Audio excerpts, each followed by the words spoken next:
Beberapa jam lalu, serangan kembali terjadi, bukan di satu wilayah, bukan di satu negara, tapi di banyak wilayah secara bersamaan. Israel menyerang lagi, Lebanon, Palestina, dan target lain yang disebut ancaman, lalu balasan datang, Iran merespon, cepat, terukur, tapi keras, dan sekarang ini bukan lagi konflik dua negara, ini sudah menjadi eskalasi kawasan. Dalam beberapa jam terakhir, serangan udara Israel dilaporkan menghantam wilayah Beirut, beberapa kawasan padat penduduk ikut terdampak, evakuasi dilakukan, warga mengungsi, target disebut militer, namun, dampaknya meluas, tidak berhenti di Lebanon, di Palestina situasi tetap panas, serangan masih terjadi bahkan saat konflik dengan Iran meningkat, operasi di Gaza tidak dihentikan, artinya jelas, tekanan berlangsung di banyak front sekaligus.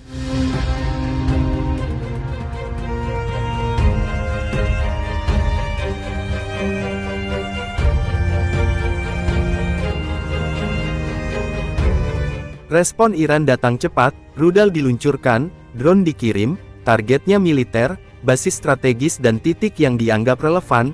Dalam beberapa laporan, serangan Iran bahkan menjangkau wilayah yang jauh dari garis konflik utama. Ini bukan reaksi spontan, ini respon yang sudah dipersiapkan, dan pesannya jelas, Iran tidak akan diam. Wow. Wow.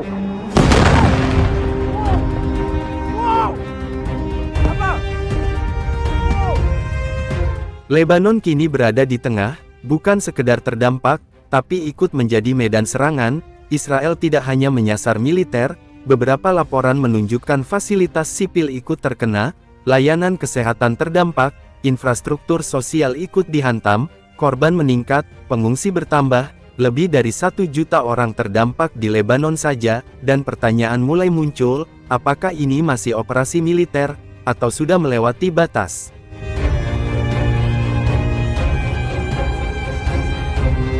Di saat dunia fokus ke Iran, Palestina tetap berada di bawah tekanan, serangan tidak berhenti bahkan saat konflik regional meningkat, operasi militer tetap berjalan di Gaza. Ini penting, karena menunjukkan satu pola, konflik utama tidak pernah benar-benar berhenti, hanya tertutup oleh konflik yang lebih besar, dan yang membayar harganya, tetap warga sipil.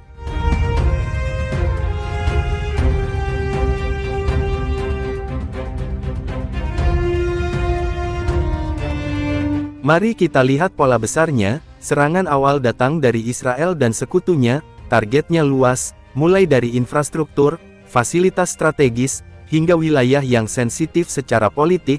Iran kemudian merespon dengan narasi hak untuk membela diri, dan jika dilihat dari sudut pandang itu, respon Iran menjadi bisa dipahami, karena dalam hukum internasional, serangan balasan sering dianggap sah jika ada agresi terlebih dahulu. Di sisi lain, Israel menyebut semua target sebagai ancaman, namun ketika dampaknya mengenai sipil, pertanyaan hukum dan moral mulai muncul, dan ini yang jarang dibahas secara terbuka.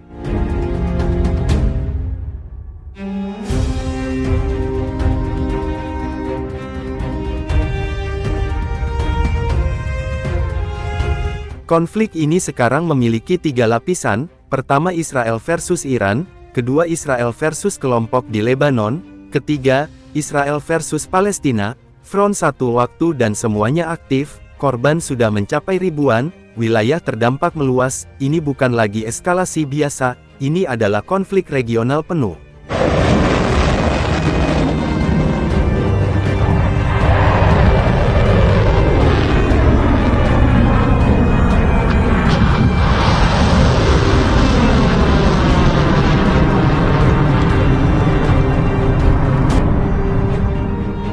Situasi belum stabil, justru semakin kompleks, serangan masih terjadi, balasan masih berjalan, dan tidak ada tanda berhenti. Yang jelas, semakin lama konflik ini berlangsung, semakin besar dampaknya, bukan hanya untuk kawasan, tetapi untuk dunia.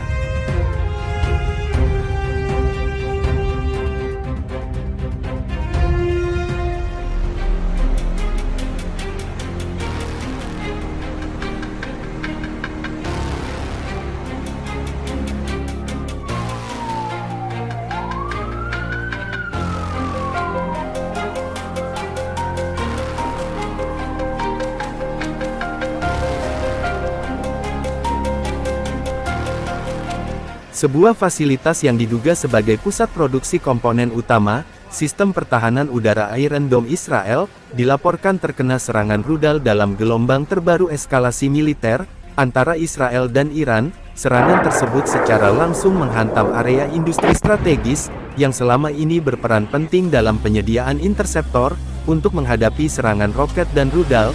Dampaknya tidak hanya berupa kerusakan fisik, tetapi juga gangguan serius terhadap rantai produksi sistem pertahanan, yang selama ini menjadi tulang punggung perlindungan wilayah Israel. Informasi awal yang beredar, menyebutkan bahwa rudal menghantam kompleks infrastruktur, di kawasan industri dekat Tel Aviv, yang selama ini dikaitkan dengan produksi, dan perakitan komponen sistem Iron Dome. Ledakan besar dilaporkan terjadi di beberapa titik, memicu kebakaran dan menghentikan aktivitas produksi secara mendadak.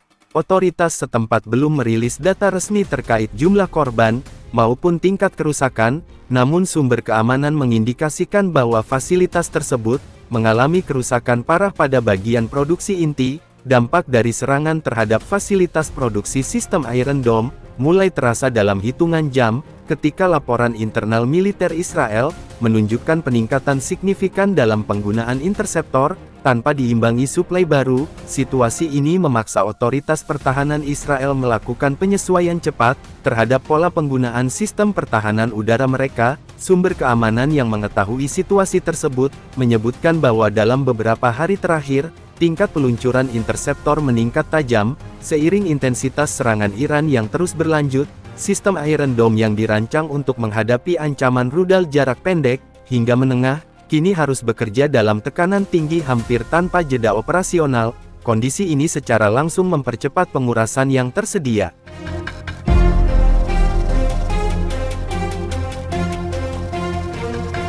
Masalah utama yang dihadapi bukan hanya pada jumlah ancaman, tetapi pada ritme konsumsi. Penggunaan interseptor dapat dikendalikan dan diimbangi dengan produksi serta distribusi. Namun dalam situasi saat ini, penggunaan terjadi secara terus-menerus, sementara jalur produksi mengalami gangguan akibat serangan langsung ke fasilitas manufaktur. Ketidakseimbangan ini menciptakan tekanan logistik yang belum pernah terjadi sebelumnya dalam sistem pertahanan Israel.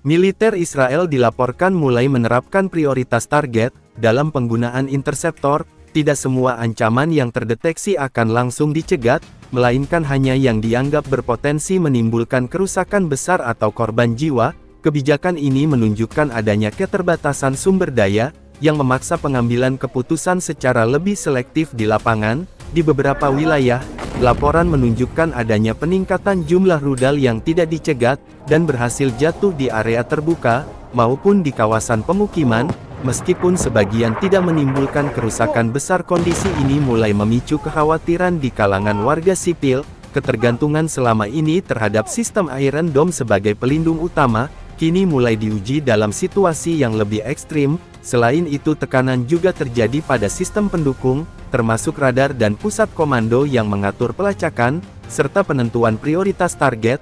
Volume ancaman yang tinggi membuat sistem harus memproses data secara real-time, meningkatkan risiko keterlambatan respon atau kesalahan dalam identifikasi ancaman.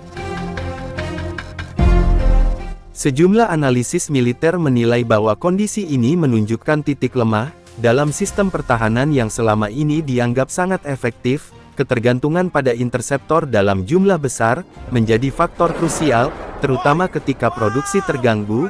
Dalam jangka pendek sistem masih dapat berfungsi, namun dalam jangka menengah hingga panjang, keterbatasan suplai dapat mengurangi efektivitas secara signifikan.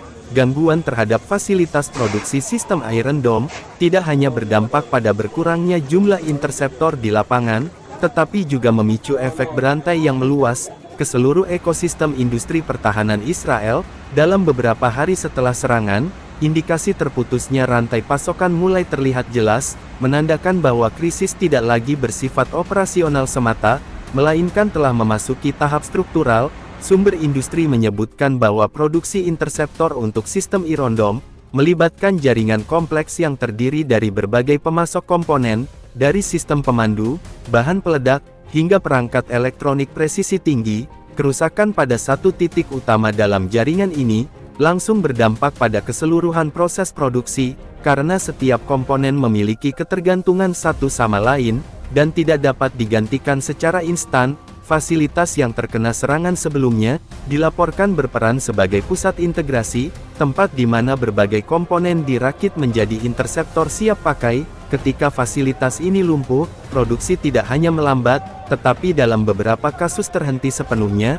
Upaya untuk memindahkan proses produksi ke lokasi lain, menghadapi berbagai kendala, termasuk keterbatasan infrastruktur keamanan, dan waktu adaptasi. Selain itu, faktor keamanan menjadi hambatan tambahan. Setelah serangan tersebut, sejumlah fasilitas industri strategis lainnya langsung meningkatkan status siaga, membatasi aktivitas produksi untuk mengurangi resiko menjadi target berikutnya. Langkah ini meskipun diperlukan, dari sisi keamanan justru memperlambat output produksi secara keseluruhan. Dampak lain yang mulai muncul adalah gangguan distribusi.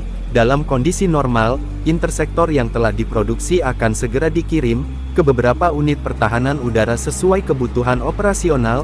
Namun dalam situasi saat ini, jalur distribusi mengalami tekanan, akibat meningkatnya kebutuhan di berbagai wilayah secara bersamaan. Prioritas pengiriman harus ditentukan dengan ketat, menciptakan ketidakseimbangan suplai antar wilayah.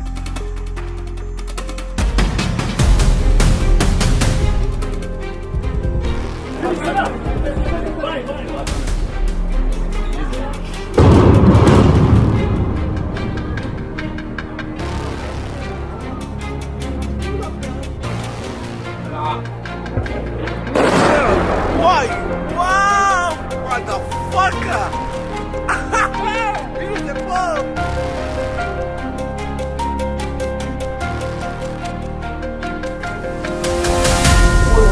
Takutnya salah.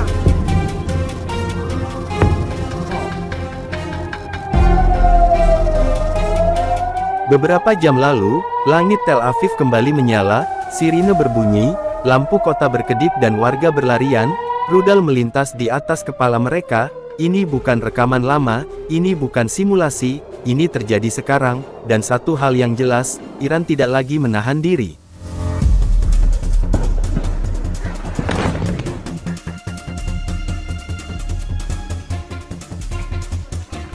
Dalam 24 jam terakhir, situasi berubah drastis. Serangan Israel ke dalam wilayah Iran, menewaskan tokoh penting.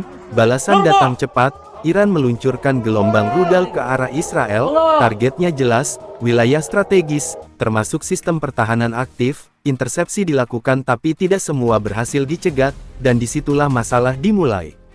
Bayangkan di langit malam yang gelap, tiba-tiba muncul cahaya, bukan kembang api, bukan petir, tapi rudal. Suara sirine memecah keheningan. Warga diberi waktu hanya beberapa detik. Sebagian berlari ke bunker, sebagian terlambat. Ledakan terdengar, getaran terasa sampai ke dalam bangunan, dan dalam beberapa menit situasi berubah total. Di beberapa titik, kerusakan mulai terlihat, kaca pecah, bangunan rusak, infrastruktur terdampak langsung. Bukan kehancuran total kota, tapi cukup untuk mengubah wajah lingkungan. Debu memenuhi udara, lampu darurat menyala, dan jalanan yang biasanya ramai berubah jadi sunyi.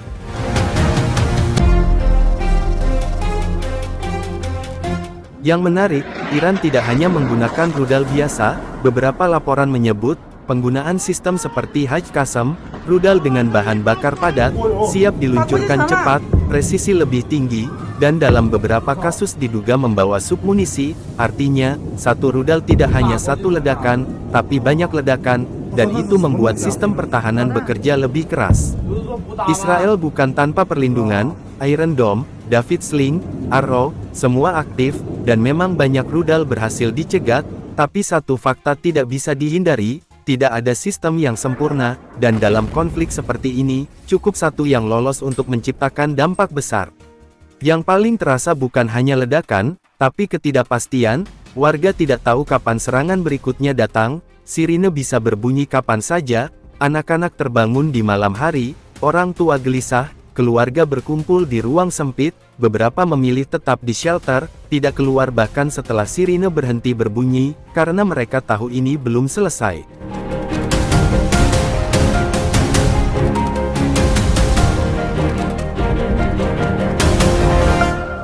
Inilah sisi yang jarang terlihat, perang bukan hanya tentang ledakan, tapi tentang rasa takut yang terus-menerus menghantui. Setiap suara keras bisa terasa seperti ancaman, setiap malam bisa menjadi malam panjang, dan perlahan tekanan itu menggerus kehidupan normal.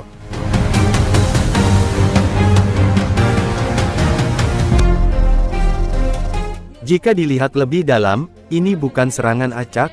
Iran tidak langsung menggunakan semua kekuatan, mereka bertahap, mengukur, menguji, lalu meningkatkan tekanan.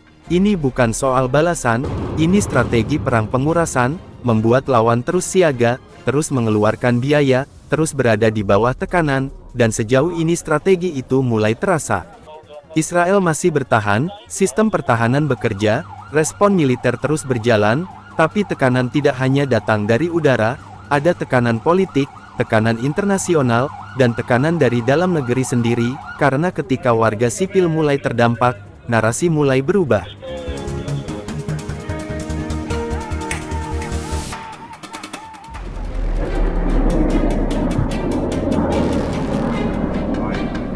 יש שם, זה לא נפילות? נפילות, אבא, זה נפילות.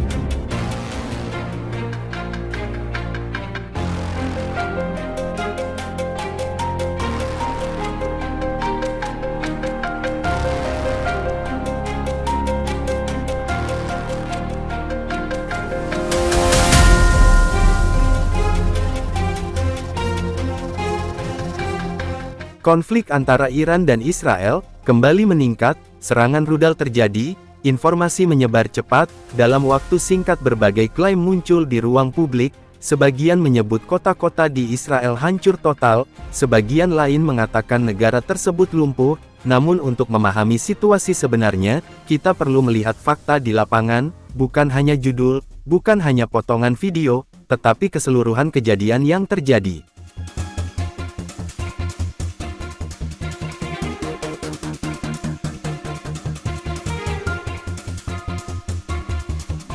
Serangan yang dilakukan Iran bukan satu jenis, strateginya berbasis kombinasi, rudal balistik menjadi komponen utama, rudal seperti Sejil dan Shahab 3 digunakan karena jangkauan dan daya hancurnya, kemudian muncul varian dengan kapasitas lebih besar, seperti Khorramshahr misil, rudal ini dirancang untuk membawa beban hulu ledak lebih berat, selain itu terdapat rudal jarak pendek, seperti rudal Fatah 110, dan Zolfaghar yang digunakan dalam jumlah banyak. Pendekatan ini tidak hanya mengandalkan kekuatan, tetapi volume. Sistem pertahanan dipaksa bekerja dalam tekanan tinggi, dalam beberapa kasus drone juga digunakan, sebagai bagian dari strategi untuk mengganggu deteksi radar. Ini menunjukkan bahwa serangan dirancang secara sistematis, bukan acak.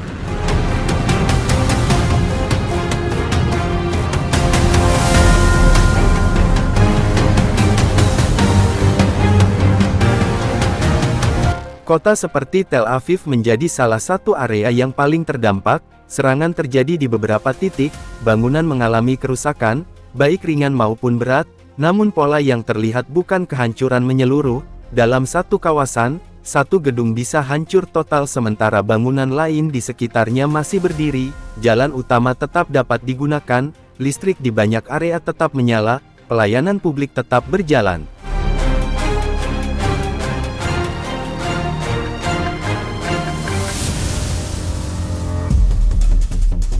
Di Yerusalem dampak juga ada, tetapi cenderung lebih terbatas, sirine peringatan lebih sering terdengar, dibandingkan kerusakan fisik berskala besar, ini menunjukkan adanya perbedaan intensitas serangan antar wilayah.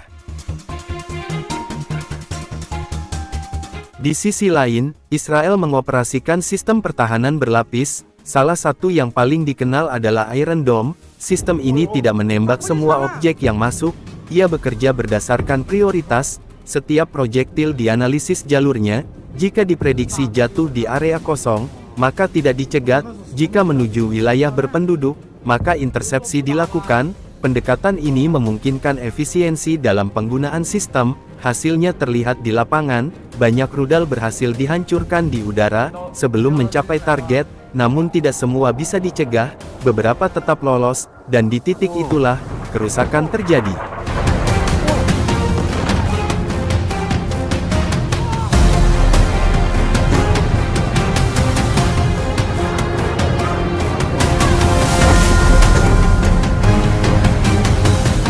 Warga sipil menjadi pihak yang paling merasakan dampak langsung. Setiap kali sirine berbunyi, aktivitas harus dihentikan, warga bergerak menuju bunker, atau ruang perlindungan dalam waktu singkat. Proses ini menjadi bagian dari rutinitas. Gangguan terjadi pada berbagai aspek kehidupan, sekolah ditutup sementara, aktivitas ekonomi melambat, transportasi mengalami pembatasan. Selain itu, tekanan psikologis juga meningkat, ketidakpastian menjadi faktor utama, warga tidak mengetahui kapan serangan berikutnya akan terjadi. Kondisi ini menciptakan situasi siaga, yang berlangsung terus-menerus. Meskipun demikian, sistem layanan tetap berjalan, rumah sakit tetap menerima pasien, tim darurat tetap aktif.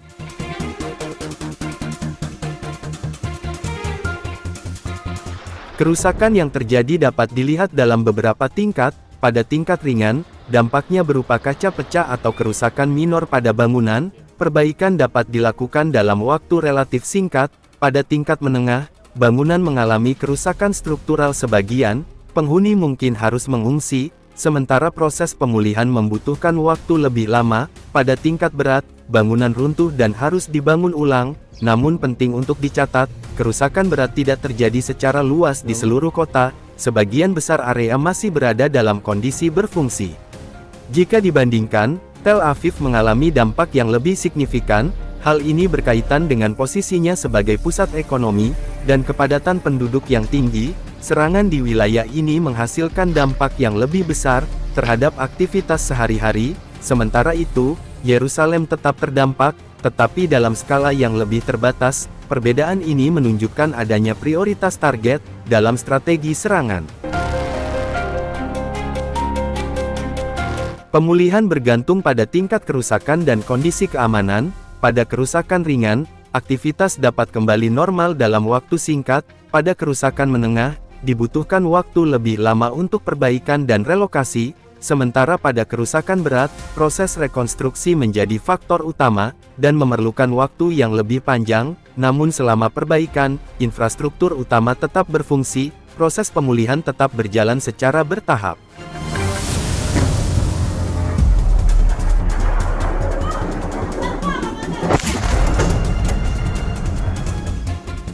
Serangan yang terjadi memberikan dampak nyata terhadap Israel, terutama warga sipil. Namun penting untuk melihat situasi secara utuh. Kota tidak hancur total, sistem negara masih berjalan. Yang terlihat adalah kombinasi antara serangan, pertahanan dan adaptasi. Di tengah semua itu, warga sipil tetap menjadi pihak yang paling terdampak. Memahami fakta menjadi hal yang penting, terutama ketika informasi tersebar dengan sangat cepat. Tanpa pemahaman yang tepat, persepsi dapat dengan mudah terbentuk secara keliru.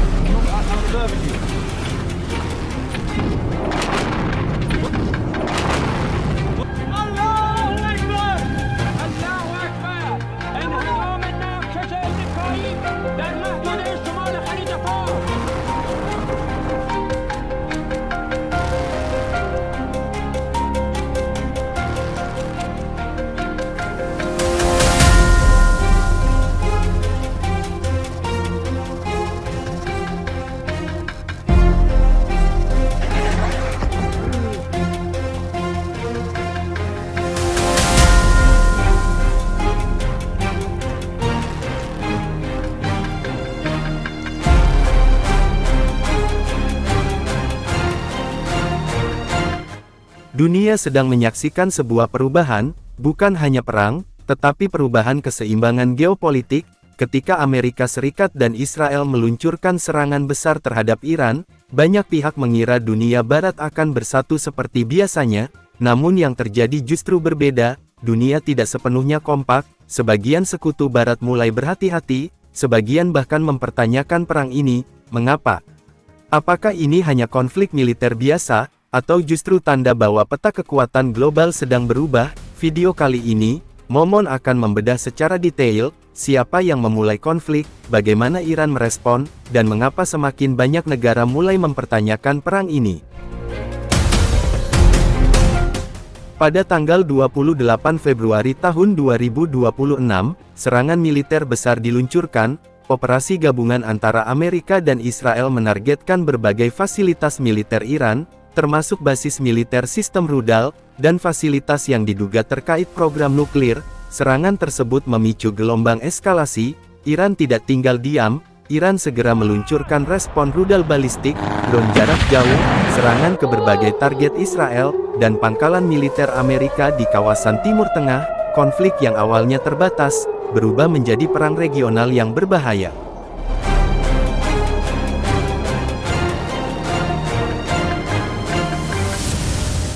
Bagi pemerintah Iran, konflik ini bukan sekedar perang, ini adalah pertahanan kedaulatan nasional. Iran menyatakan bahwa serangan terhadap wilayah mereka merupakan pelanggaran terhadap hukum internasional, dan mereka menegaskan hak untuk membela diri. Argumen ini merujuk pada prinsip dasar Piagam PBB, sebuah negara berhak mempertahankan diri jika diserang. Narasi ini mendapat simpati dari beberapa negara, bukan karena mereka sepenuhnya mendukung Iran, tetapi karena banyak pihak melihat serangan awal sebagai eskalasi berbahaya.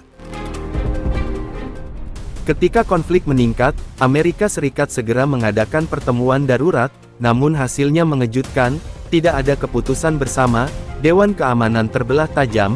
Beberapa negara mendukung operasi militer, namun negara lain seperti Rusia dan China mengecam serangan tersebut. Mereka menyebutnya sebagai pelanggaran kedaulatan negara. Akibatnya PBB tidak mampu menghasilkan resolusi bersama, sebuah tanda bahwa dunia tidak lagi sepenuhnya satu arah. Iran mungkin bukan negara dengan militer paling kuat di dunia, namun Iran memiliki sesuatu yang sering diabaikan: jaringan aliansi regional, kelompok sekutu dan strategi perang asimetris. Di kawasan Timur Tengah, Iran memiliki pengaruh melalui berbagai aktor regional. Strategi ini membuat konflik tidak hanya terjadi di satu tempat, tetapi bisa muncul di berbagai titik. Sebuah pendekatan yang membuat lawan harus menghadapi banyak front sekaligus, dan dalam geopolitik modern, itu adalah strategi yang sangat efektif.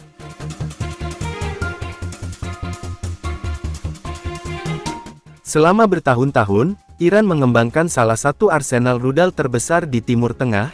Beberapa analis memperkirakan Iran memiliki ribuan rudal balistik dalam berbagai tipe, sebagian di antaranya mampu mencapai target hingga ribuan kilometer. Rudal ini bukan sekedar senjata, mereka adalah instrumen deterrence, alat pencegah. Pesan strategisnya adalah bahwa Iran tidak bisa diserang tanpa konsekuensi, dan ketika konflik ini pecah, dunia melihat bahwa sistem tersebut benar-benar digunakan.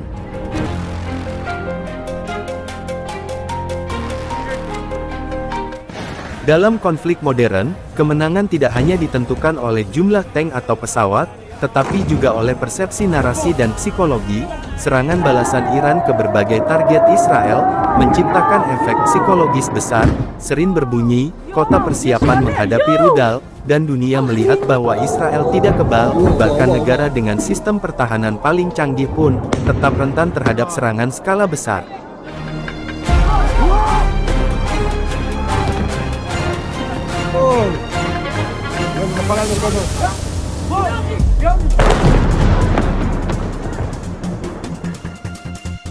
Disinilah dinamika geopolitik berubah. Beberapa negara barat mulai mempertanyakan konflik ini, bukan karena mereka mendukung Iran, tetapi karena mereka melihat resiko besar, perang regional, krisis energi, dan ketidakstabilan global. Bahkan beberapa pemerintah menyatakan bahwa operasi militer terhadap Iran seharusnya dibahas terlebih dahulu di forum internasional. Timur Tengah bukan hanya wilayah konflik, ini adalah pusat energi dunia. Sebagian besar minyak global melewati jalur penting, seperti Selat Hormuz. Jika konflik meningkat, jalur ini bisa terganggu, dan jika itu terjadi, dampaknya akan terasa di seluruh dunia. Harga energi melonjak, inflasi meningkat, ekonomi global terguncang. Itulah sebabnya banyak negara barat mulai berpikir ulang. Banyak analis khawatir konflik ini bisa berkembang menjadi perang regional penuh. Jika berbagai sekutu Iran ikut terlibat, front konflik akan terbuka di banyak tempat: Lebanon, Irak, Yaman, Suriah. Skenario ini sangat berbahaya, karena perang tidak lagi terbatas pada dua negara, tetapi menjadi konflik kawasan.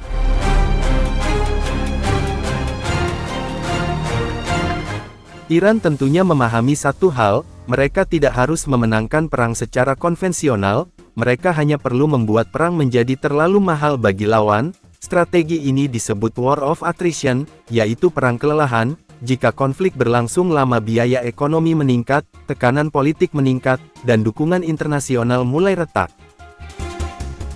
תסתכלו, זה נופל. וואו, זה נופל בתוך הבניין. אין לנו אזעקה, איך זה יכול להיות?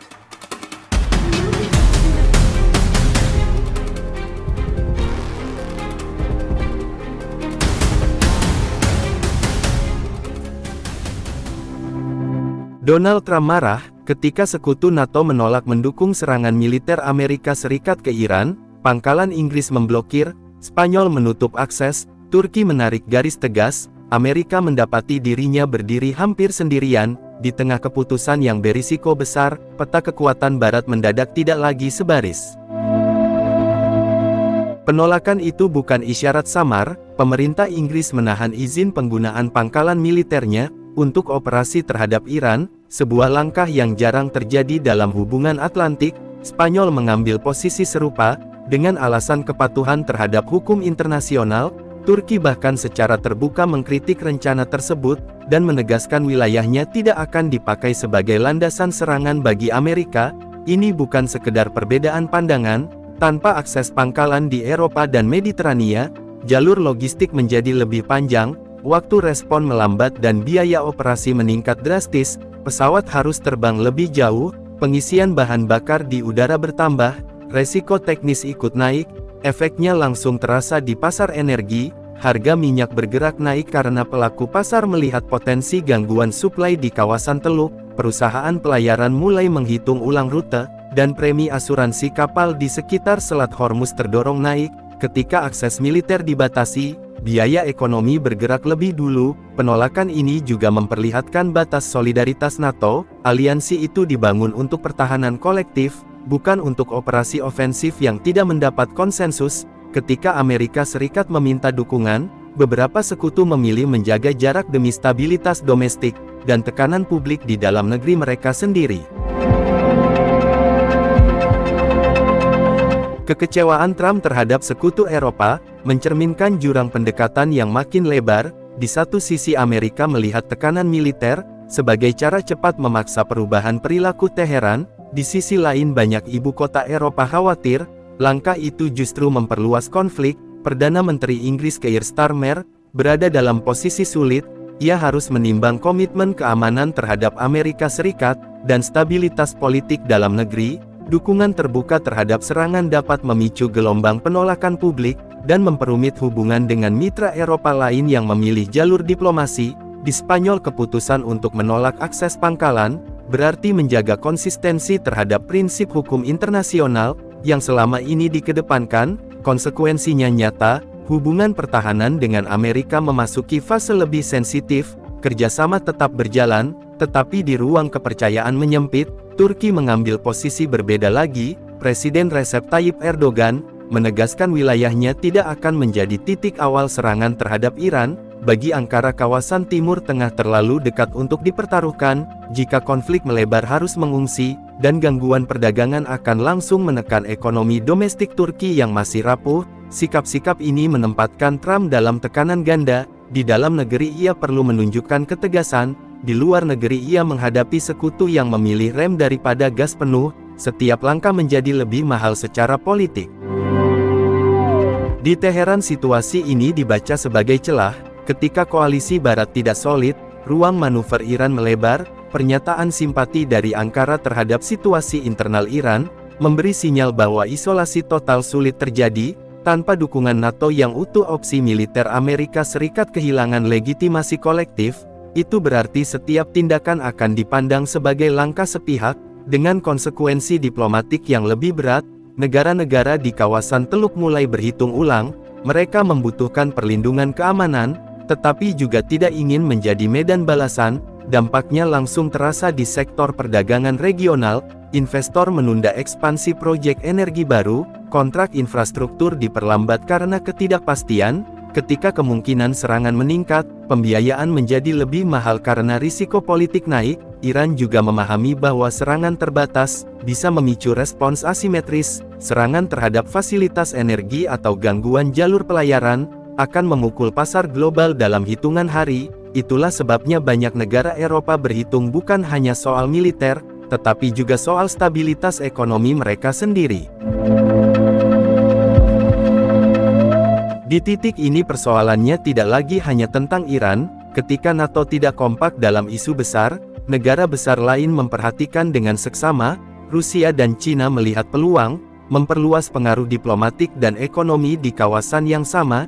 Jika Amerika Serikat bertindak tanpa dukungan penuh sekutu, narasi tentang kepemimpinan Barat yang solid akan tergerus. Itu memberi ruang bagi Moskow dan Beijing untuk menawarkan alternatif kemitraan keamanan atau investasi energi kepada negara-negara Timur Tengah. Dalam jangka menengah, pergeseran ini dapat mengubah arah kontrak energi, kerjasama pertahanan, hingga penggunaan mata uang dalam transaksi minyak. Bagi Eropa dilema makin jelas, mereka bergantung pada stabilitas pasokan energi, dan jalur perdagangan yang aman. Konflik terbuka akan memicu lonjakan harga, dan tekanan inflasi baru tepat ketika banyak ekonomi masih berupaya pulih. Keputusan menolak dukungan militer bukan hanya soal prinsip, tetapi juga soal menjaga ruang nafas ekonomi. Ketika satu keputusan regional mengubah cara negara besar lain menghitung langkah, keseimbangan global ikut bergerak, bukan karena satu serangan terjadi, tetapi karena aliansi utama dunia menunjukkan batas kebersamaan mereka.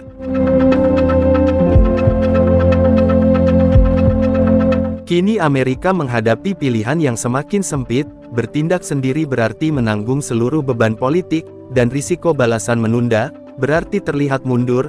Jika operasi tetap dilakukan tanpa dukungan luas, biaya militer meningkat, dan dukungan internasional menipis. Jika dibatalkan, kredibilitas ancaman dipertanyakan di kedua sisi. Ruang kompromi mengecil, pasar keuangan merespons ketidakpastian.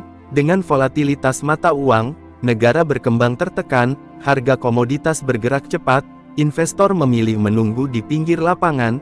Dalam 6 hingga 12 bulan ke depan, yang diuji bukan hanya hubungan Amerika dengan Iran, tetapi juga ketahanan NATO sebagai blok strategis. Apakah aliansi ini tetap menjadi instrumen bersama, atau mulai berubah menjadi forum konsultasi tanpa komitmen, tindakan kolektif dalam isu di luar pertahanan langsung? Ketika sekutu menolak ikut, pesan yang muncul bukan sekedar perbedaan taktik, pesannya adalah batas, dan batas itu kini terlihat jelas. Penolakan sekutu terhadap rencana serangan membuka babak baru dalam hubungan transatlantik yang selama ini dianggap kokoh. Keputusan-keputusan ini tidak berdiri sendiri. Ia membentuk ulang cara negara menghitung risiko, biaya dan loyalitas. Jika garis yang ditarik hari ini bertahan, maka peta kekuatan Barat akan berubah, bukan karena satu ledakan, melainkan karena satu momen ketika kebersamaan berhenti pada ambang yang sama.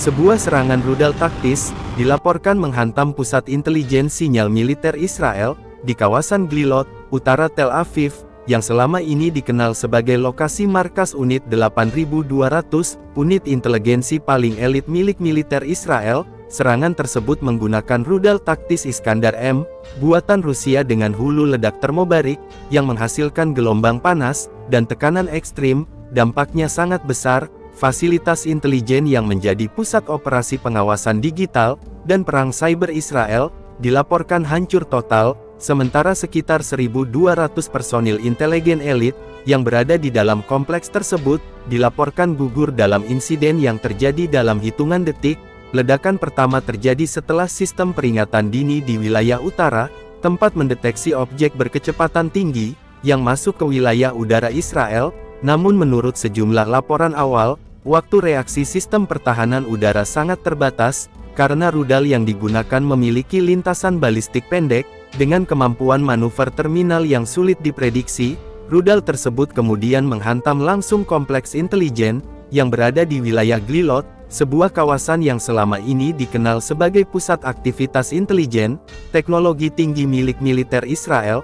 Kompleks Unit 8200 sendiri bukan fasilitas biasa.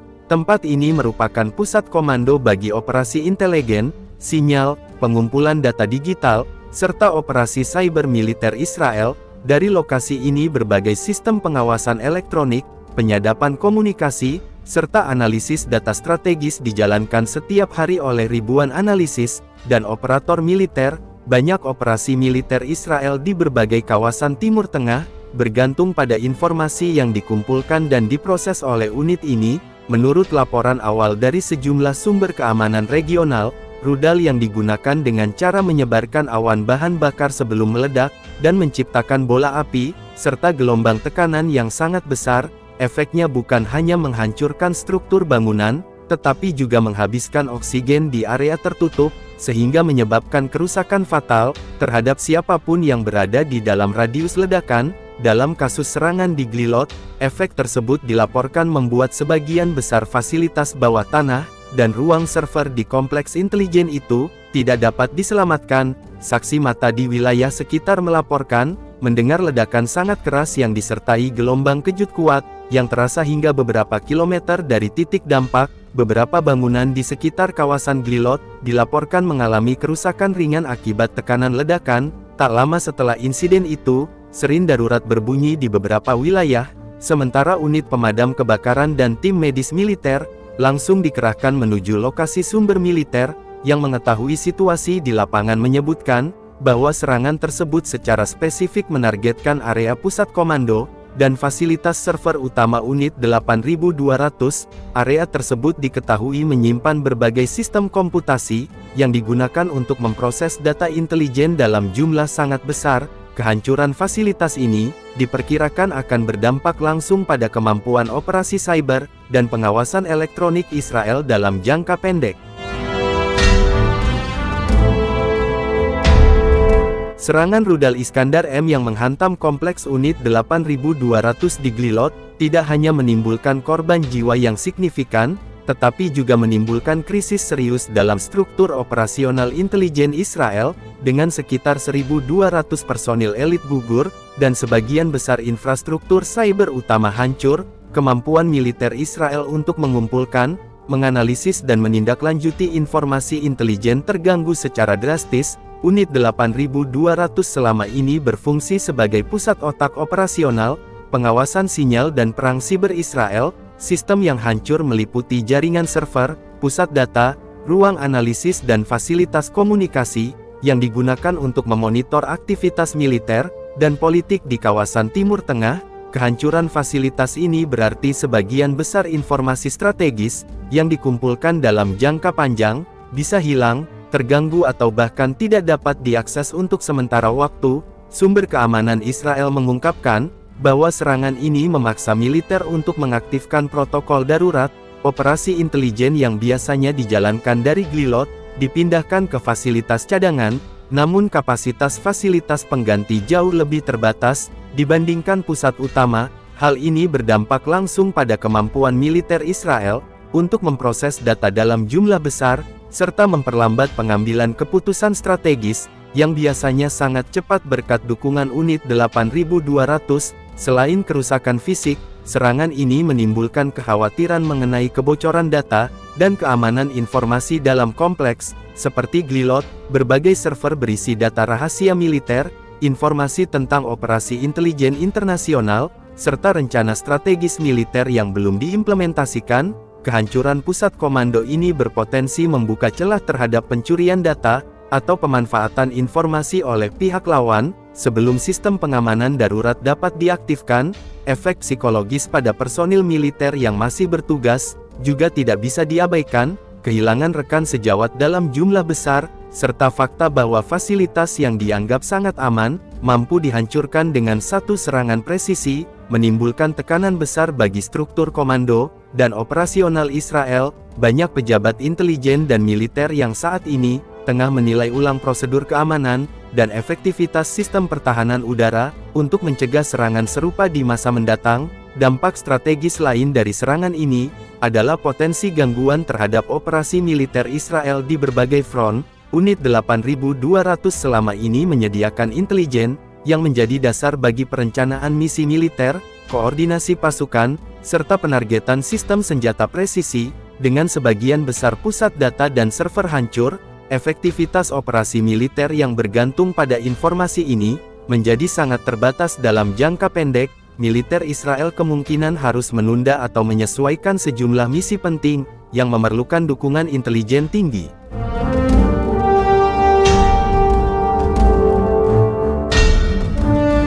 Serangan rudal taktis Iskandar M, yang menghantam kompleks unit 8200 di Glilot, menimbulkan pertanyaan serius, mengenai efektivitas sistem pertahanan udara Israel. Selama ini Israel dikenal memiliki jaringan pertahanan udara multilapis, yang mencakup Iron Dome, David Sling, dan Arrow, yang dirancang untuk menghadang ancaman dari berbagai jenis rudal balistik dan proyektil. Namun laporan awal menunjukkan, bahwa rudal Iskandar M mampu menembus pertahanan ini, dan menghantar target strategis dengan akurasi tinggi. Rudal Iskandar M memiliki kecepatan tinggi, kemampuan manuver di tahap terminal, dan hulu ledak termobarik yang sangat destruktif. Kombinasi ini membuat sistem pertahanan Israel kesulitan mendeteksi, dan menanggapi serangan secara efektif. Sumber militer Israel menyatakan, bahwa radar peringatan dini sempat mendeteksi rudal, tetapi waktu reaksi yang tersedia sangat singkat, sehingga sistem pertahanan hanya mampu memonitor, tanpa sempat melakukan intersepsi penuh. Kegagalan ini menimbulkan kekhawatiran serius di kalangan pejabat pertahanan Israel. Kompleks Glilot yang menjadi pusat saraf intelijen, cyber dan sinyal militer, selama ini dianggap salah satu fasilitas yang paling terlindungi di negara tersebut. Kejadian ini menunjukkan bahwa bahkan instalasi militer dengan lapisan pertahanan tercanggih pun, rentan terhadap serangan presisi persenjataan canggih.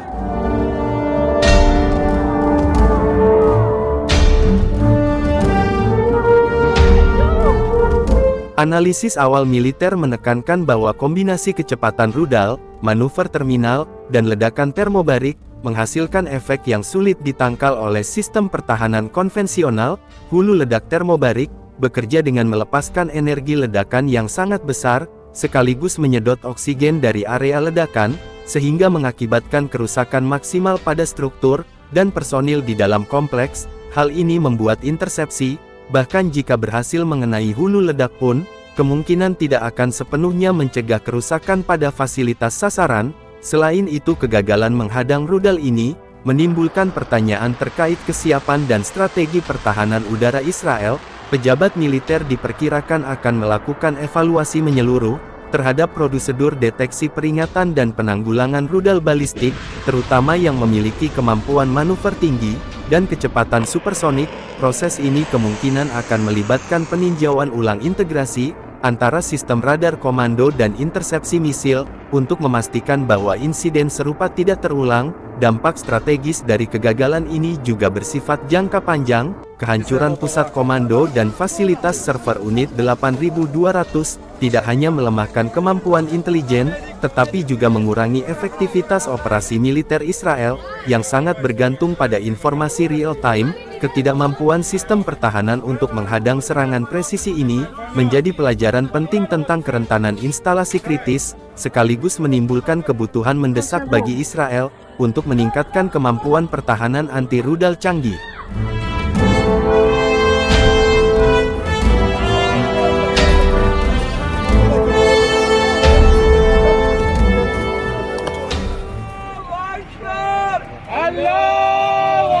Pembalasan Iran terus berlanjut. Iran telah meluncurkan rudal-rudal andalannya, termasuk rudal Khorramshahr 4, yang menargetkan sejumlah fasilitas militer Zionis dan Amerika Serikat.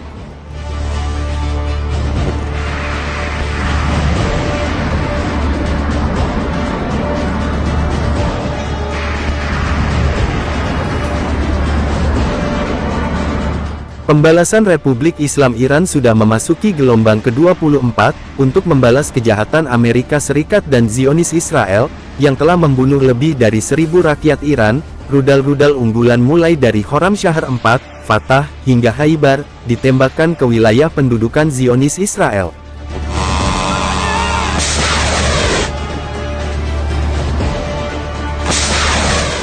Selama 2 hari terakhir para prajurit Iran dalam 24 serangan gabungan, menghancurkan secara menyeluruh fasilitas radar pengendali lalu lintas udara, fasilitas komunikasi satelit, serta peralatan suplai bahan bakar di Al-Udeid Airbase, menggunakan drone serang dan rudal balistik. Selain itu dalam serangan balasan ke pangkalan Amerika di Bandara Erbil Irak, dilaporkan 11 personil Amerika tewas. Ini adalah balasan atas gugurnya 1.000 lebih rakyat Iran, akibat agresi Amerika Serikat dan Zionis.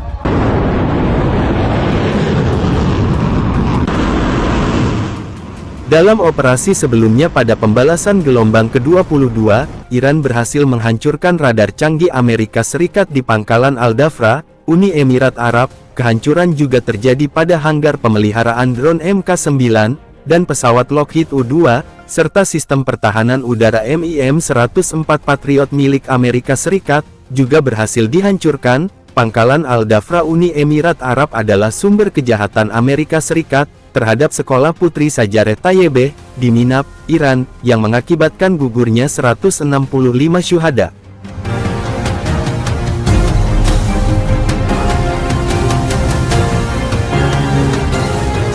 Dalam serangan balasan terhadap Ali Al-Salim Airbase, Iran berhasil menghancurkan radar peringatan dini dan tangki bahan bakar, serta 2 landasan pacu yang digunakan Amerika Serikat dalam serangan terhadap Iran. Sementara pada Jumat malam, dengan sandi Ya Shahid Al-Zaman, gelombang ke-23 operasi True Promise 4 juga telah dimulai. Sejak Jumat pagi Angkatan Laut dan Angkatan Darat menargetkan titik-titik konsentrasi musuh, pangkalan Amerika, serta perlengkapan musuh di Minhat Airbase Camp Udairi, serta wilayah pendudukan rezim Zionis, dengan tembakan artileri berat.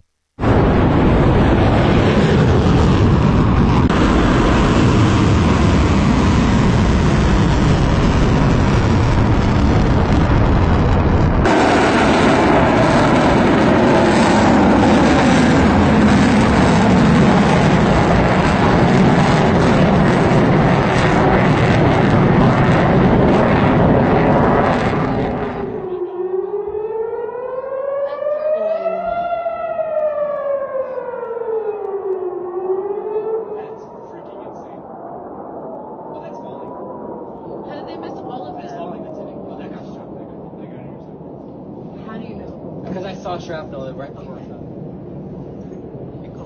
Shrapnel is just as bad though. My grandma's going to see this video. Oh my god. Oh my god. In a car.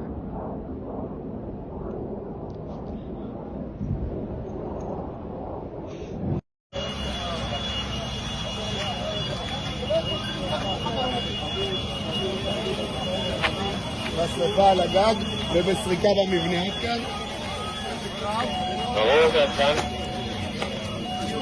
חולצו כל הלכודים? אנחנו בסריקות. עדיין בסריקות.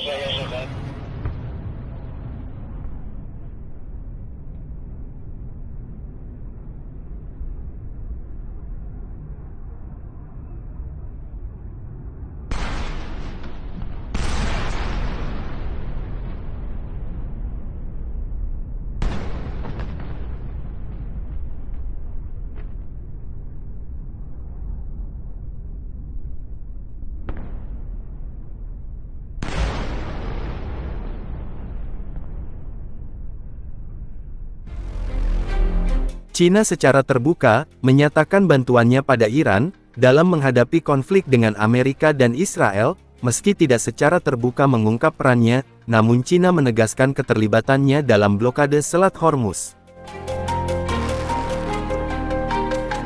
Dukungan ini disampaikan oleh juru bicara Kementerian Luar Negeri China, Mao Ning dalam konferensi pers di Beijing, pada Jumat tanggal 6 Maret tahun 2026, Cina menegaskan bahwa pihaknya memberikan dukungan penuh untuk kedaulatan Iran. Mao Ning membenarkan bahwa pihaknya memberikan dukungan secara politik di tengah operasi Amerika Serikat dan Israel, namun Mao Ning tidak menjelaskan mengenai dukungan apa selain politik yang diberikan kepada Iran. Mao Ning juga menegaskan Cina juga menjaga keamanan dan stabilitas di kawasan, termasuk Selat Hormuz demi melayani kepentingan bersama. Ia juga mengumumkan bahwa pemerintah Cina telah melakukan evakuasi warga negaranya yang terjebak di sejumlah negara di Timur Tengah karena gangguan perjalanan.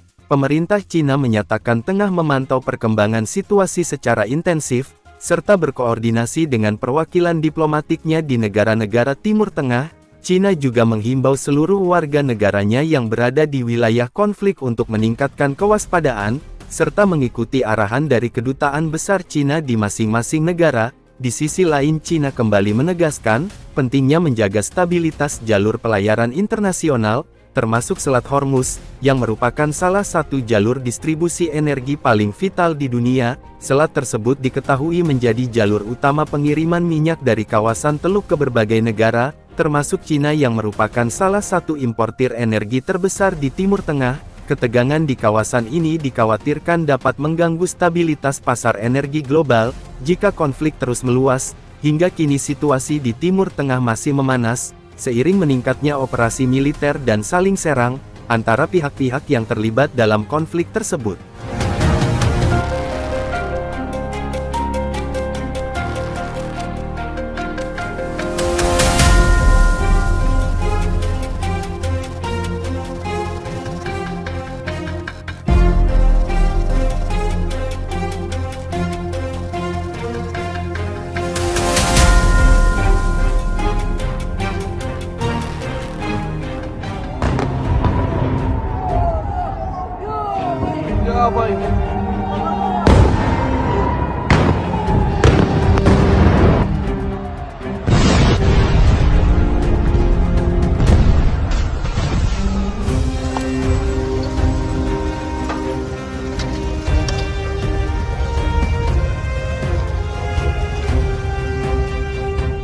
Konflik antara Iran dan Israel kembali meningkat. Dalam beberapa waktu terakhir, serangkaian serangan militer, balasan rudal, serta perubahan politik di Iran, membuat situasi di kawasan Timur Tengah menjadi semakin mencekam. Peristiwa ini tidak hanya berdampak pada dua negara tersebut, tetapi juga menarik perhatian dunia internasional, karena potensi eskalasinya yang luas.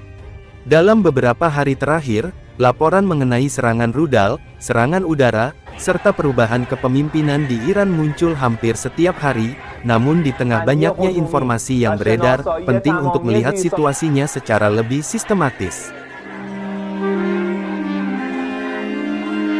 Ketegangan meningkat setelah serangan udara, yang menargetkan beberapa fasilitas strategis di Iran. Target serangan dilaporkan mencakup fasilitas militer, dan infrastruktur yang dianggap memiliki nilai strategis. Serangan ini segera memicu respon dari Iran. Sebagai balasan, Iran meluncurkan sejumlah rudal balistik ke arah wilayah Israel. Serangan tersebut menjadi salah satu konfrontasi langsung terbesar antara kedua negara dalam beberapa tahun terakhir. Sistem radar Israel mendeteksi peluncuran rudal tersebut, dan sistem pertahanan udara segera diaktifkan. Sebagian rudal berhasil dicegat sebelum mencapai target, tetapi beberapa diantaranya tetap mencapai wilayah daratan. Akibatnya, sejumlah kerusakan dilaporkan terjadi di beberapa wilayah Israel.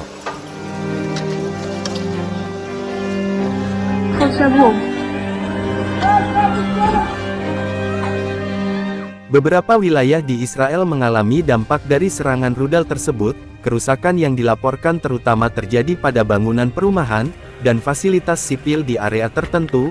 Beberapa apartemen mengalami kerusakan akibat ledakan atau serpihan rudal yang jatuh, jendela bangunan pecah, sebagian struktur bangunan rusak, dan beberapa warga mengalami luka-luka. Namun penting untuk dicatat, bahwa kerusakan tersebut tidak terjadi secara merata di seluruh kota. Sebagian besar infrastruktur utama tetap berfungsi, transportasi umum masih berjalan, layanan darurat tetap beroperasi, dan aktivitas masyarakat di banyak wilayah masih berlangsung.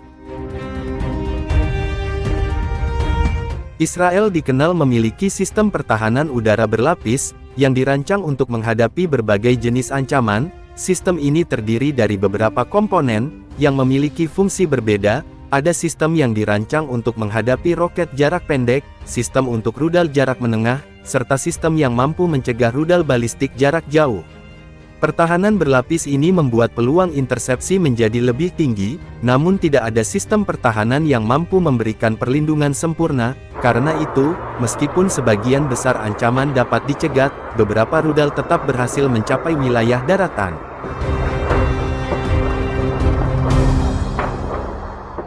Dalam situasi perang, beberapa negara membatasi publikasi informasi tertentu. Untuk alasan keamanan, media biasanya tidak diizinkan menampilkan detail lokasi jatuhnya rudal, atau kerusakan fasilitas militer. Tujuannya adalah mencegah informasi tersebut dimanfaatkan oleh pihak lawan.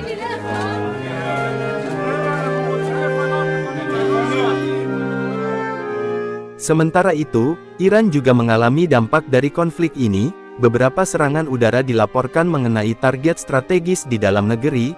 Ledakan terdengar di beberapa wilayah yang memiliki nilai militer atau industri penting. Sebagai ibu kota negara, Teheran menjadi salah satu pusat perhatian.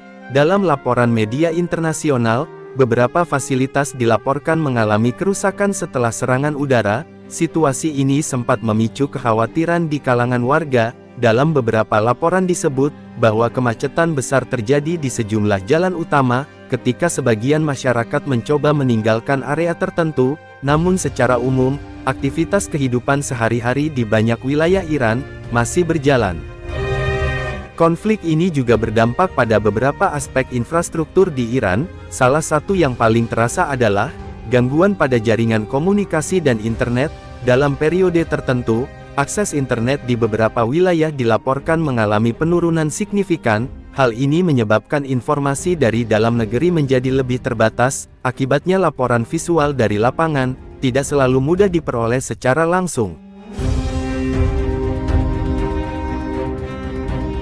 Situasi politik Iran juga mengalami perubahan penting. Pemimpin tertinggi sebelumnya meninggal dunia, di tengah meningkatnya ketegangan regional. Setelah itu lembaga yang memiliki kewenangan memilih pemimpin tertinggi, segera melakukan proses pemilihan. Majelis Ahli akhirnya menetapkan Mojtaba Khamenei sebagai pemimpin tertinggi baru Iran. Pemilihan ini berlangsung dalam situasi yang sangat sensitif, karena terjadi di tengah konflik militer dan tekanan internasional. Pemimpin baru kini menghadapi tantangan besar dalam menjaga stabilitas politik dan keamanan nasional.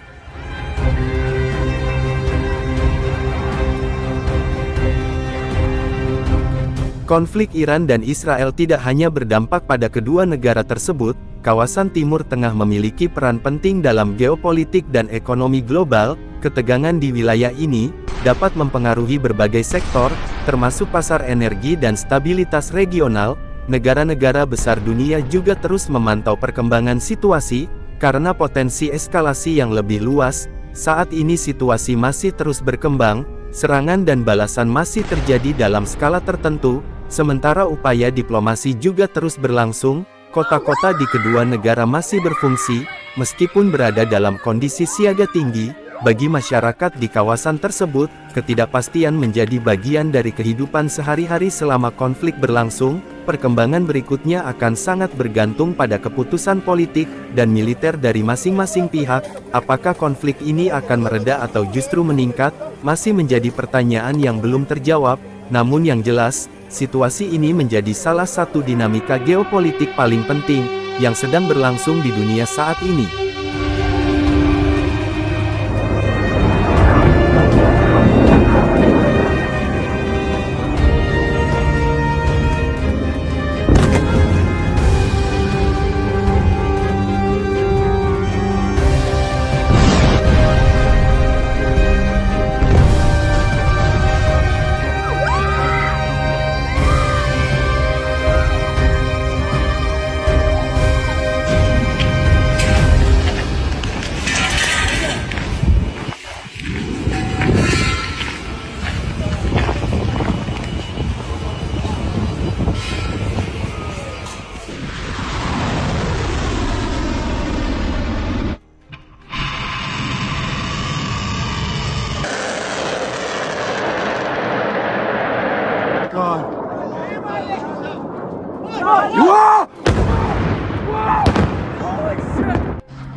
Timur Tengah semakin memanas, bahkan lebih berbahaya dari sebelumnya. ketegangan antara Iran dan Israel, selama bertahun-tahun terjadi dalam bayangan, operasi rahasia, serangan terbatas, perang tidak langsung. Sekarang situasinya berubah, konfrontasi menjadi jauh lebih terbuka, serangan udara terjadi, rudal diluncurkan, balasan datang hampir seketika, eskalasi meningkat cepat, dunia mulai menyadari satu hal penting, ini bukan lagi sekedar konflik regional biasa, jika konflik terus meningkat, dampaknya bisa meluas ke seluruh Timur Tengah, bahkan lebih jauh stabilitas global bisa ikut terguncang.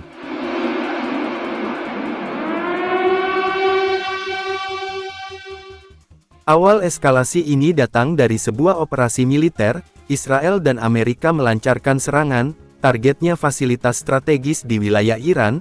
Bagi Israel, operasi ini disebut sebagai langkah pencegahan, sebuah upaya menghentikan ancaman sebelum berkembang lebih besar, namun bagi Iran, itu adalah pelanggaran serius, serangan langsung terhadap kedaulatan negara dalam doktrin militer Iran, respons adalah keharusan, tidak membalas berarti kehilangan kredibilitas strategis, karena itu, keputusan diambil cepat, Iran mulai mempersiapkan balasan, bukan balasan kecil, tetapi operasi militer berskala besar. Serangan balasan Iran akhirnya diluncurkan, gelombang rudal balistik, drone jarak jauh diluncurkan hampir bersamaan, targetnya jelas, wilayah strategis Israel, kota-kota besar seperti Tel Aviv sebagai pusat ekonomi, pusat teknologi, jantung aktivitas nasional Israel. Ketika rudal mulai meluncur dari wilayah Iran, sistem peringatan di Israel langsung aktif, sirine meraung di berbagai kota, warga hanya punya beberapa detik untuk bergerak, beberapa detik untuk bertahan hidup.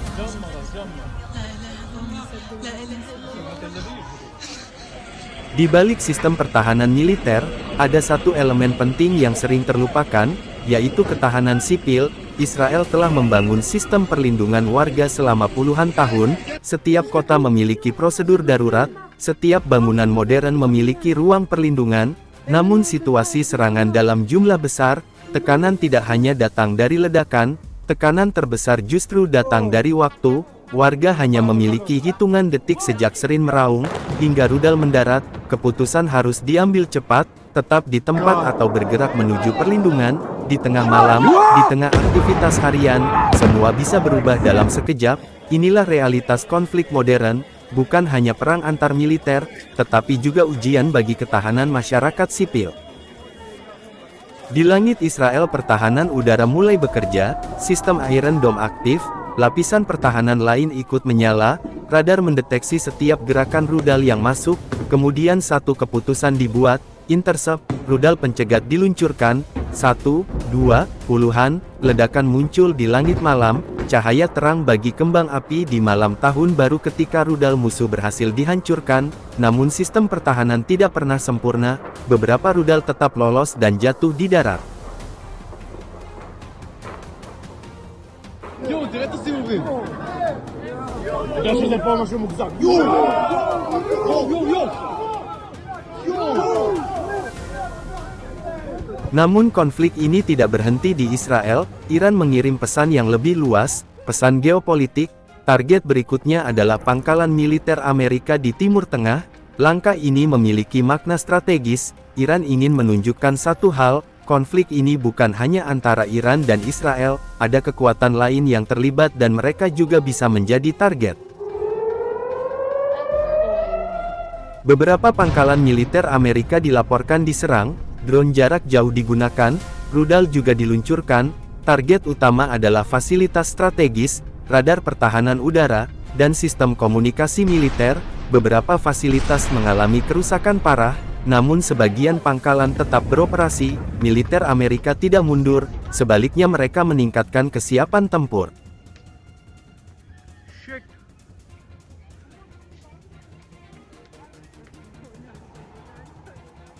Para analis militer mulai fokus pada satu hal, yaitu arsenal Iran. Negara ini memiliki salah satu persenjataan rudal terbesar di kawasan, beberapa rudal memiliki jangkauan ribuan kilometer, cukup untuk menjangkau hampir seluruh Timur Tengah. Iran juga mengembangkan teknologi baru, rudal hipersonik, senjata dengan kecepatan ekstrim sulit dideteksi, lebih sulit lagi dicegat. Salah satu strategi yang paling sering dibahas, adalah saturation attack, atau serangan jenuh, adalah taktik militer atau siber, yang membanjiri pertahanan musuh dengan jumlah target atau paket yang sangat besar secara bersamaan. Konsepnya sederhana namun sangat efektif. Pertama, luncurkan ratusan drone murah, tujuannya bukan menghancurkan target, tetapi membebani sistem pertahanan musuh. Radar menjadi sibuk, rudal pencegat mulai habis. Ketika pertahanan mulai kewalahan, rudal utama diluncurkan dengan daya hancur jauh lebih besar. Sekarang dunia menghadapi pertanyaan besar, apakah konflik ini akan berhenti di Iran, atau justru berkembang menjadi Perang Dunia Ketiga? הייתה נפילה!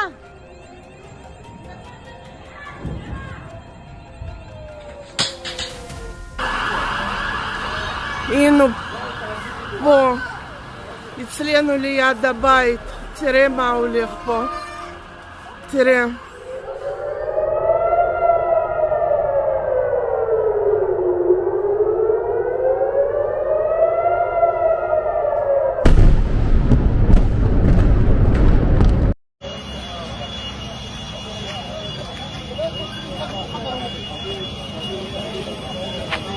בשרפה על הגג ובסריקה במבנה עד כאן. Rusia dan China dikabarkan mulai membantu Iran dalam perang melawan Amerika dan Israel, namun Rusia dan China memilih bermain di belakang layar. Lewat sepekan perang Iran, Amerika dan Israel, muncul kabar baru bahwa Rusia dan China mulai memberikan bantuan kepada Iran.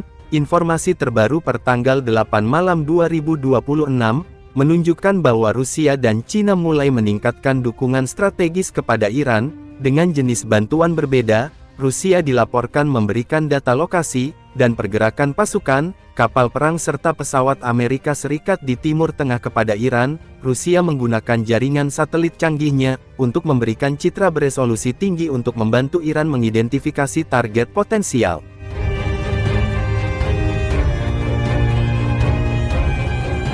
Sebelumnya pada awal 2026, Rusia telah mulai mengirimkan jet tempur Su-35 dari pesanan 48 unit, dan komponen sistem pertahanan udara Su-400, untuk memperkuat pertahanan udara Iran. Iran juga menggunakan satelit buatan Rusia untuk memantau pangkalan militer lawan secara real-time.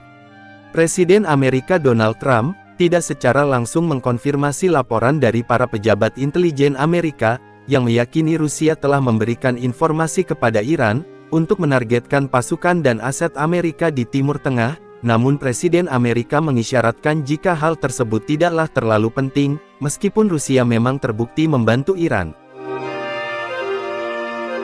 Sementara itu, Badan Intelijen Amerika Serikat menyebut China sedang mempertimbangkan pemberian bantuan keuangan, beserta pasokan suku cadang dan komponen rudal ke Iran. China secara terbuka menyatakan dukungannya terhadap langkah Iran di Selat Hormuz sebagai bentuk perlawanan terhadap operasi militer Amerika Serikat dan Israel. Menteri Luar Negeri China Wang Yi menegaskan penolakan terhadap upaya perubahan pemerintah di Iran, dan mendesak penghentian segera operasi militer terhadap negara tersebut. Sejauh ini China tetap menjadi pembeli utama minyak Iran, demi memberikan nafas ekonomi bagi Teheran di tengah sanksi internasional.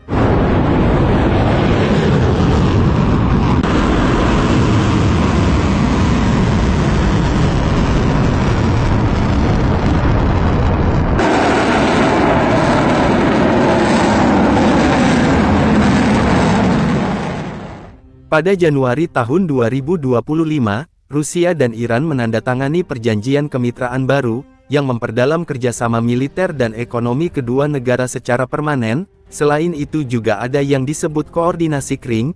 Istilah ini merujuk pada poros Cina, Rusia, Iran dan Korea Utara, yang semakin solid dalam melakukan koordinasi strategis anti-Barat. Di tahun 2026, meskipun memberikan bantuan intelijen dan teknologi, baik Rusia maupun China, hingga saat ini dilaporkan masih menahan diri, untuk terlibat langsung secara militer dalam pertempuran terbuka, guna menghindari konfrontasi langsung dengan Amerika Serikat. Dalam latihan militer pada pertengahan Februari tahun 2026 lalu, Iran bersama Rusia dan China, ditengarai sudah memberikan bantuan teknis, untuk mengantisipasi serangan Amerika Serikat dan Israel. latihan militer maritim Security Bell 2026 tersebut, merupakan latihan koordinasi dalam upaya melindungi jalur perdagangan di Selat Hormuz, yang mereka nilai semakin rentan.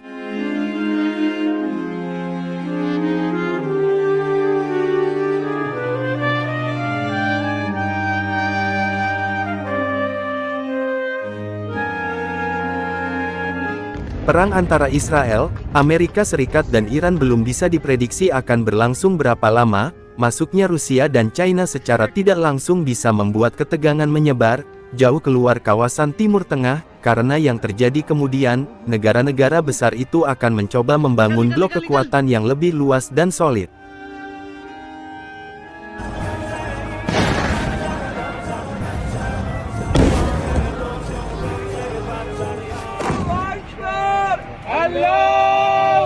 Pembalasan Iran terus berlanjut. Iran telah meluncurkan rudal-rudal andalannya, termasuk rudal Khorramshahr 4, yang menargetkan sejumlah fasilitas militer Zionis dan Amerika Serikat.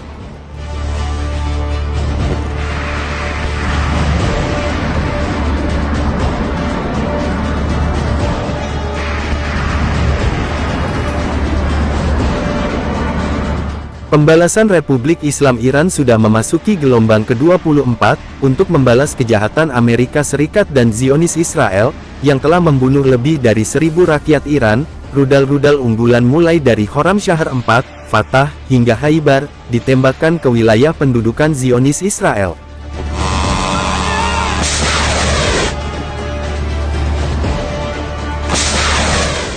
Selama 2 hari terakhir para prajurit Iran dalam 24 serangan gabungan, menghancurkan secara menyeluruh fasilitas radar pengendali lalu lintas udara, fasilitas komunikasi satelit, serta peralatan suplai bahan bakar di Al-Udeid Airbase, menggunakan drone serang dan rudal balistik. Selain itu dalam serangan balasan ke pangkalan Amerika di Bandara Erbil Irak, dilaporkan 11 personil Amerika tewas. Ini adalah balasan atas gugurnya 1.000 lebih rakyat Iran, akibat agresi Amerika Serikat dan Zionis.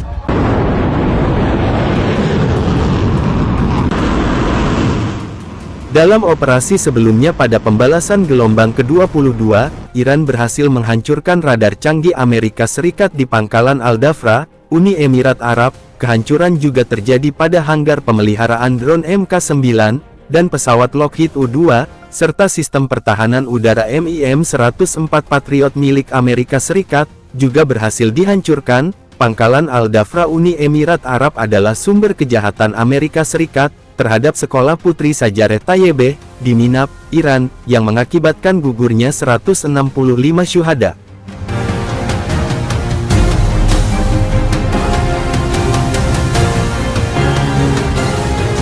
Dalam serangan balasan terhadap Ali Al-Salim Airbase, Iran berhasil menghancurkan radar peringatan dini dan tangki bahan bakar, serta 2 landasan pacu yang digunakan Amerika Serikat dalam serangan terhadap Iran. Sementara pada Jumat malam, dengan sandi Ya Sahid Al-Zaman, gelombang ke-23 operasi True Promise 4 juga telah dimulai. Sejak Jumat pagi Angkatan Laut dan Angkatan Darat menargetkan titik-titik konsentrasi musuh, pangkalan Amerika, serta perlengkapan musuh di Minhat Airbase Camp Udairi, serta wilayah pendudukan rezim Zionis, dengan tembakan artileri berat.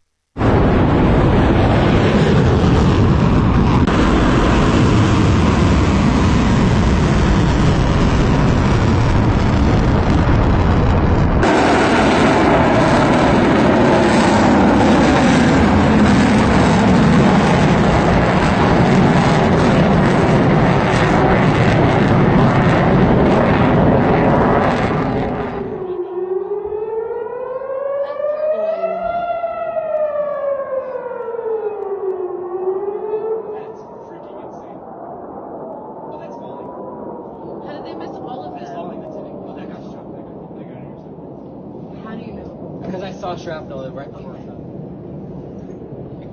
Shrapnel is just as bad though. My grandma's going to see this video. Oh This is- my god. Oh my god. In a car.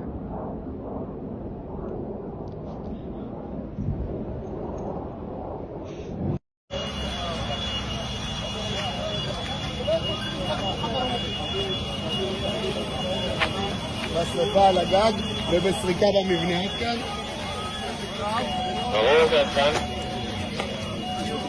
חולצו כל הלכודים? אנחנו בסריקות. עדיין בסריקות.